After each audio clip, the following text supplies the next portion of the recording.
this cable caught my attention. I purchased it in Menards. It was $3. It's a charge cable for a typical Android phone that has a micro USB. But if you look, it says reversible. And your typical cables that you charge your phones on, they're kind of shaped like a D, and you can't reverse them. I don't know if I can get that to focus or not. Maybe. But they're shaped like a D, and they're not reversible. They go in one way.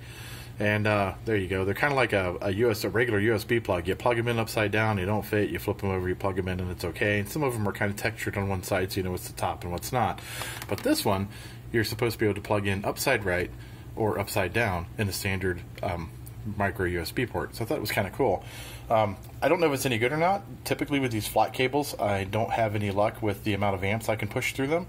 But we're going to test one out and see how it works. So you can see that instead of being shaped like a D, it is shaped more like an oval.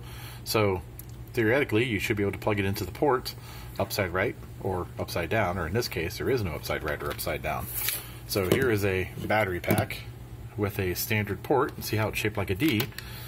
We'll see if we can plug this in. It's kind of hard to do one-handed. And yep, it fit right in. It's nice and tight, and that's one direction. And then we'll flip it.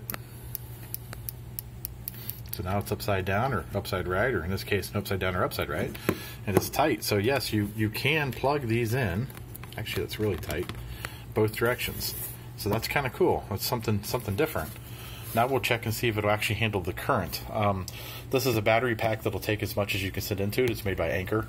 This is a Charge Tech, and it'll also push more than 2 amps. So we'll see if this cable can handle more than 2 amps. And usually that's where these flat cables fail. They usually cannot do that. So first we're going to plug in the heavy-duty black cable that I have. It's larger than most cables, and it can carry pretty much anything you throw at as far as amps. And you can see that this battery is pulling 0.81. It's almost charged. Had it been empty, it would have pulled a lot more than that. But since it's almost charged, it's tapering off to save its batteries. But anyhow, we're getting 0.81 amps on this particular cable. And let's see what the flat cable does.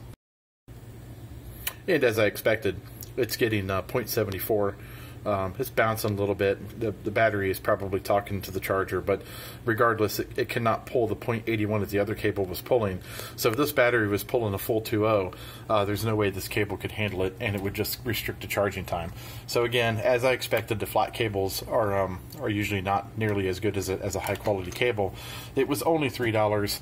It will charge a cell phone. It'll just charge it slower than a regular cable.